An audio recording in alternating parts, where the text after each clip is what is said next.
o depoimento do ex-chefe do GSI, general G. Dias, na CPMI do 8 de janeiro. Ele disse que nunca pediu que retirassem o nome dele do relatório produzido pela ABIN e enviado ao Senado. Afirmou também que se arrepende de não ter sido mais duro na repressão aos invasores.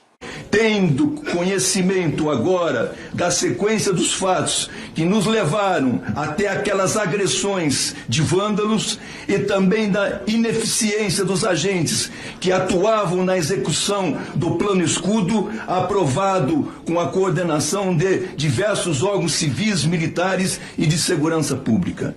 Seria mais duro do que fui na repressão. O G. Dias, claro, foi muito criticado pela oposição e usou o deboche para fugir das perguntas. Ele chegou a rir de um questionamento do deputado Nicolas Ferreira. O senhor convocou um pelotão somente e tinha 2 disponíveis. E aí eu te pergunto, por que o senhor convocou somente um pelotão e não os todos, 198, conforme aqui o batalhão da Guarda Presidencial, que estavam disponíveis militares? Por que o senhor convocou um pelotão somente às 11h54 do dia 8? Por que o senhor fez isso, senhor general? O deputado, o senhor já olhou o organograma? O senhor general, o senhor vai responder ou o senhor vai se escusar as perguntas? Porque eu estou respondendo de forma sincera. Eu não vou responder, deputado. Obrigado. Então tudo bem. A sua risada diz muito. E o seu silêncio também diz muito sobre isso. Eu estou fazendo perguntas aqui honestas. O deputado Felipe Barros subiu o tom contra o militar ex-chefe do GSI de Lula. O senhor que detinha todas as informações para a tomada de decisão, e o senhor não o fez. E não o fez propositalmente. Mas o senhor não foi demitido pela sua incompetência à frente do GSI. O senhor não foi demitido por isso. O senhor foi demitido porque conseguiu ser mais incompetente que o ministro Flávio Dino. Porque o ministro Flávio Dino apagou as imagens. E o senhor não foi competente ao ponto de não deixar vazar as imagens que comprovavam a farsa do golpe. O senhor foi incompetente ao ponto de deixar vazar para a CNN as imagens que mostravam o senhor e sua equipe lá dentro. Servindo café, servindo água, passeando. E reportagem do portal Metrópolis indica que o general G. Dias mentiu pelo menos 11 vezes em depoimento à Polícia Federal sobre o 8 de janeiro.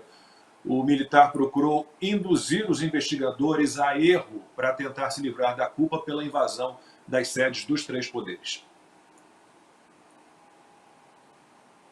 Bom, consta, muda o personagem, mas a história é exatamente a mesma e envolve sempre mentiras, dissimulação, deboche e falta de respeito, que é mais ou menos o nível de todos que estão aí em Brasília no comando agora. Exato, Lacombe. Veja, nós vimos um pequeno trecho do deputado Nicolas Ferreira fazendo perguntas absolutamente pertinentes e tendo o deboche, o silêncio do lado de lá. E o Felipe Barros, deputado, também colocando o dedo na ferida, mostrando o que de fato aconteceu. Eu pergunto, né, à nossa audiência, ao Brasil que está acompanhando essa CPMI, quem que é golpista? O deputado Felipe Barros, chamado de amigo de terroristas, ou o deputado Nicolas Ferreira, chamado de amigo de terroristas pelo próprio ministro da Justiça do Brasil hoje, ou eles, ou esse general que, respondendo uma outra pergunta, disse que foi apontado pelo Exército para trabalhar para o Lula 8 anos. Foi esse o contato. E aí quando perguntaram, mas o senhor é amigo, é próximo? Falou com ele a última vez quando? Ele se esquivou. Porque todo mundo sabe que ele é o sombra do Lula. Ele é um sujeito que o Lula confiava a ponto de entrar bebum no carro e chapar no banco de trás. Olha, como todo mundo sabe, né, me perdoem, mas fiofó de bêbado não tem dono. O sujeito entregava-se ao G. Dias bêbado. E o Lula ficava com uma certa frequência, porque a gente sabe dos hábitos etíricos dele, que o repórter da New York Times, Larry Roder, na época já tinha denunciado, e o Lula quis expulsá-lo do país. Eu tenho boa memória para o desespero da turma do PT, né? O autoritarismo está no DNA deles. Então, Lacombe, está muito claro o que aconteceu. É isso mesmo, se não fossem essas imagens vazadas, hoje eles estariam com a ajuda da própria imprensa batendo só nessa tecla de golpistas, bolsonaristas, fascistas, terroristas. Enquanto que o que a gente viu foi o contrário. A gente viu quem tinha condições de impedir arruaceiros de seguir adiante com depredação, vandalismo, invasão, coisa que a direita sempre condenou, porque a gente não apoia os métodos do MTST, do MST, dos Black Blocs, das antifas e companhia. Isso é a turma do PT que faz, né? Então, eles poderiam ter usado essa força para impedir, mas muito fácil. Era muito fácil fazer isso. E não, eles fizeram o contrário. As imagens mostram.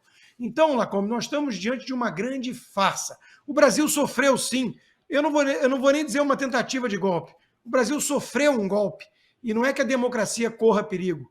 A democracia sucumbiu no país, infelizmente.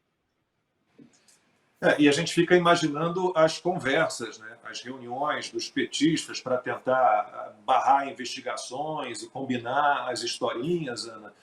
A gente sabe que tem comandantes da Polícia Militar do Distrito Federal presos com sigilo telemático, tudo quebrado, celular. O G. Dias, ninguém pegou nada, ninguém sabe de nada, ninguém tem acesso a nenhuma informação, por exemplo, do celular dele. Ele fica dizendo que não foi notificado, mas aí surgem as mensagens, não, ele foi notificado dezenas de vezes, nada fez. Então, por que não investigar tudo da maneira correta, né? Que era tudo que todo mundo de bem queria que fosse feito, Ana? Eu ia cair exatamente nessas mensagens, Lacombe. Essa CPMI pode não dar em nada, mas está levantando uma poeira incômoda para o governo e o general G. Dias e o ministro, né, Flávio Dino. Eu ia falar exatamente sobre essas mensagens porque eu assisti horas dessa CPMI, Lacombe, e eu não jogo nenhuma anotação minha fora. Eu tenho blocos e blocos aqui de CPI da Covid. Tá aqui, dá até um livro. Eu não jogo nada fora. Eu assisto, anoto e deixo os meus bloquinhos todos guardados.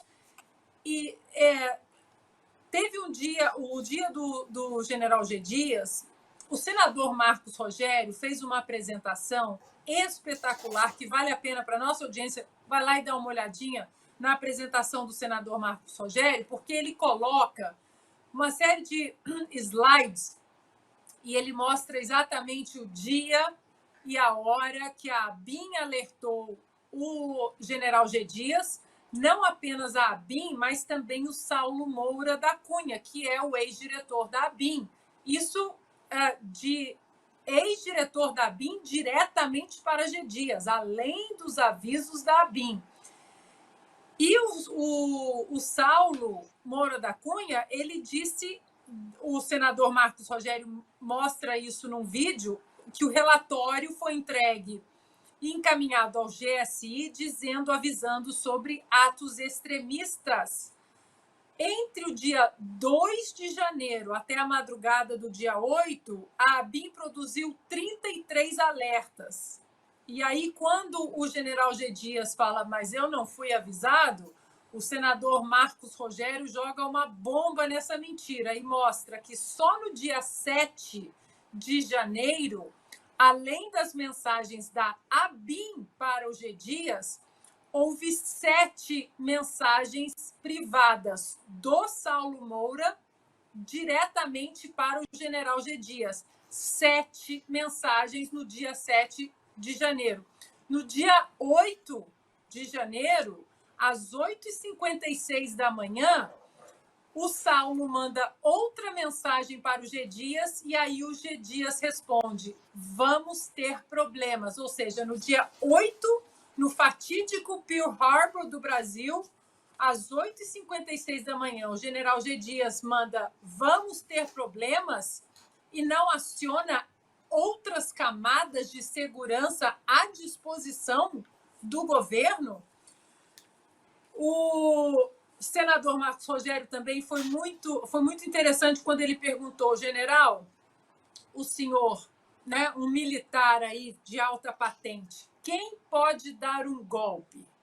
E aí ele não responde, e aí o senador Marcos Rogério continua. Em caso de golpe, quem assume o poder? Já que fala-se tanto que o 8 de janeiro foi o dia do golpe, Sabe o que ele diz, Lacombe? Ele diz assim: não vou responder porque isso não faz parte do objeto da sindicância. Ora, pelo amor de Deus, o golpe, a palavra golpe, não faz parte da sindicância, do objeto da CPMI, se tudo que os governistas falam é golpe, golpe, insurreição, golpe na República, golpe no 8 de janeiro. Nós sabemos muito bem aqui que é o golpe do algodão doce. Então, foi muito pertinente a participação do senador Marcos Rogério, assim como o do deputado Ramagem, que, como o Constantino muito bem lembrou, foi proibido de assumir a Polícia Federal com a intervenção aí, inconstitucional do Supremo Tribunal Federal na prerrogativa do Executivo, do presidente Jair Bolsonaro. E o deputado Ramagem mostrou, porque teve uma hora que o general G. Dias tentou jogar a culpa do 8 de janeiro no governo passado, e aí o deputado Ramagem mostra que o general G. Dias participou ainda em 2022 da equipe de transição e que ele já operava a partir do final ali de dezembro toda a segurança em torno do presidente e ali da Praça dos Três Poderes. Então, não sei se vai dar alguma coisa essa CPI, mas que está levantando uma baita e incômoda poeira, está. Ô, Renata, eu tenho falado muito disso. Acho que se nós tivéssemos ainda imprensa nesse país, a situação não estaria do jeito que está, tão complicada e tão difícil, né? Uma imprensa que aceita o que está acontecendo, ela não é uma imprensa absolutamente. Então não dá para não reagir a esse papinho, a essa estratégia clara para barrar investigações, né? Não dá para aceitar, para usar uma expressão da minha época, não dá para aceitar essas historinhas da carochinha. Não, e fazem isso com tudo, né? Acabou virando uma assessoria de imprensa e não um jornalismo de fato, e era exatamente o oposto que acontecia no governo passado, e não que o governo passado não tivesse erros, mas eles faziam e forçavam a barra em absolutamente tudo.